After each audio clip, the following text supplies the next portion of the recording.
안녕하세요. 최근 프랑스 국가부채 문제, 일본의 새 총리 후보, 그리고 미국 주택시장에 꽁꽁 얼어붙었다는 뉴스 혹시 보셨나요? 전혀 상관없어 보이는 이 세 가지 소식이 사실은 세계 경제의 판이 바뀌고 있다는 거대한 신호라는 점 알고 계셨습니까? 오늘 그 연결고리를 한번 파헤쳐보겠습니다. 자, 그럼 이 수수께끼를 함께 풀어볼까요? 이 질문의 답을 따라가다 보면 글로벌 경제 게임 규칙이 이렇게나 근본적으로 바뀌고 있구나 하고 무릎을 탁 치게 되실 겁니다. 우리의 첫 번째 단서는 유럽에서 시작합니다. 바로 프랑스의 국가 부채를 둘러싼 아주 우려스러운 소식이죠. 겉으로만 보면요, 이거 꼭 2010년에 유럽 전체를 뒤흔들었던 유로존 위기의 재방송 같아요. 국가 부채 늘고 신용등급 떨어지고. 그런데요, 자세히 들여다보면 이번엔 상황이 완전히 다릅니다. 이 표를 보시면 그 차이가 아주 명확하게 보입니다. 2010년에는 위기가 막 불길처럼 번져나갔는데 지금은 프랑스 안에서만 맴돌고 있죠. 그리고 더 신기한 건 그때 유로화 가치가 폭락했는데 지금은 오히려 짱짱하다는 겁니다. 결정적으로 당시 7%를 넘나들던 위험 수준의 금리와 달리 지금은 그 절반 수준에서 안정적으로 통제되고 있어요. 그러니까 핵심은 이거예요. 프랑스 문제가 유럽 전체를 뒤흔드는 시스템 리스크는 아니라는 거죠. 그럼 이건 뭘 의미할까요? 이건 그냥 더 큰 그림의 한 조각일 뿐이고 진짜 중요한 이야기는 다른 곳에 있다는 뜻입니다. 자, 다음 단서로 넘어가 보죠. 두 번째 단서는 일본으로 갑니다. 일본의 새 총리가 나라의 문제를 해결하려고 과거에 아주 잘 먹혔던 카드를 다시 만지작거리고 있어요. 일본의 차기 총리로 유력한 다카이치 사나에, 이 사람 별명이 여자 아베입니다. 왜냐?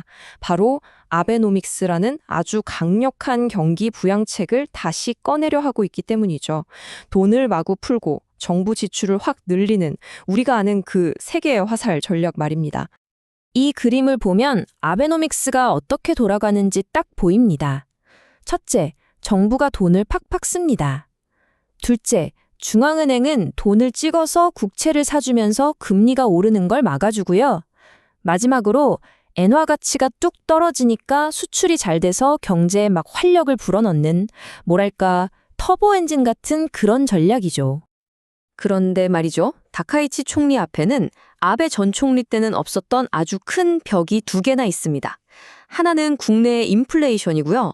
그리고 진짜 중요한 두 번째는 바로 미국이 대놓고 그만해 라고 압박하고 있다는 겁니다.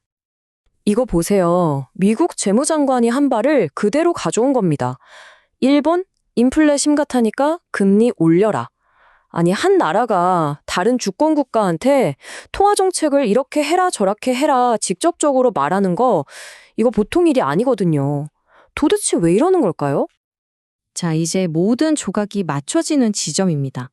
프랑스에서 온 단서, 그리고 일본에서 온 단서가 결국 미국의 어떤 숨겨진 목표 하나로 딱 모이게 되거든요. 우리가 보통 미국 연준, 페드의 임무하면 고용이랑 물가, 이 두 가지만 떠올리잖아요. 그런데 사실 잘 알려지지 않은 세 번째 임무가 있습니다. 바로 장기 금리를 통제하는 것.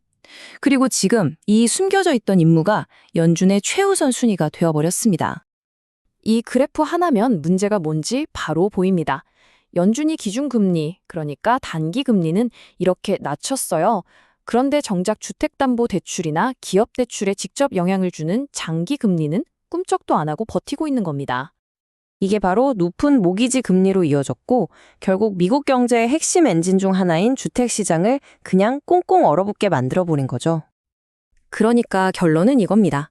미국이 일본을 압박해서 금리를 올리게 하려는 진짜 이유는 일본 국채가 안정되어야 전 세계 돈이 다시 미국 국채로 몰려들고 그래야만 미국의 장기금리가 내려갈 수 있기 때문이에요. 결국 자국 주택시장을 살리려는 큰 그림인 셈이죠.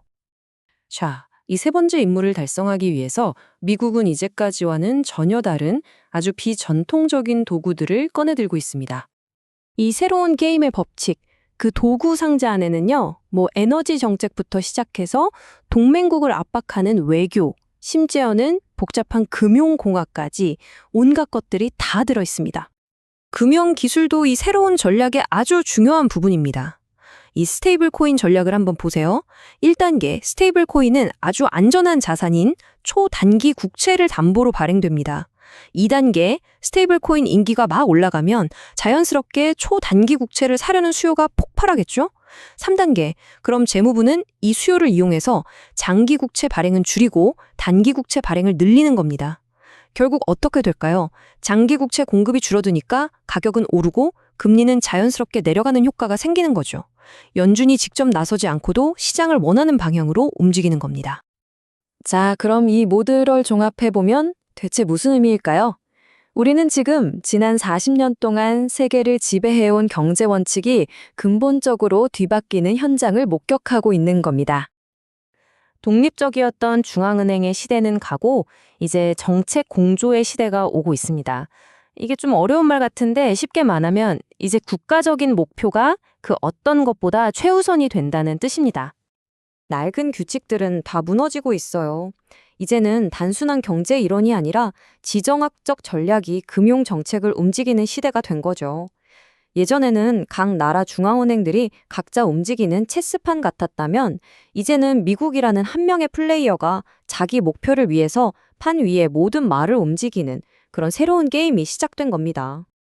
그렇다면 이 모든 상황 속에서 우리가 얻어야 할 가장 중요한 교훈은 뭘까요? 이렇게 규칙이 하루아침에 바뀌는 예측 불가능한 세상에서는 한 곳에 모든 걸 거는 몰빵 투자는 정말 위험합니다. 분산 투자가 그 어느 때보다도 중요해졌다는 거죠.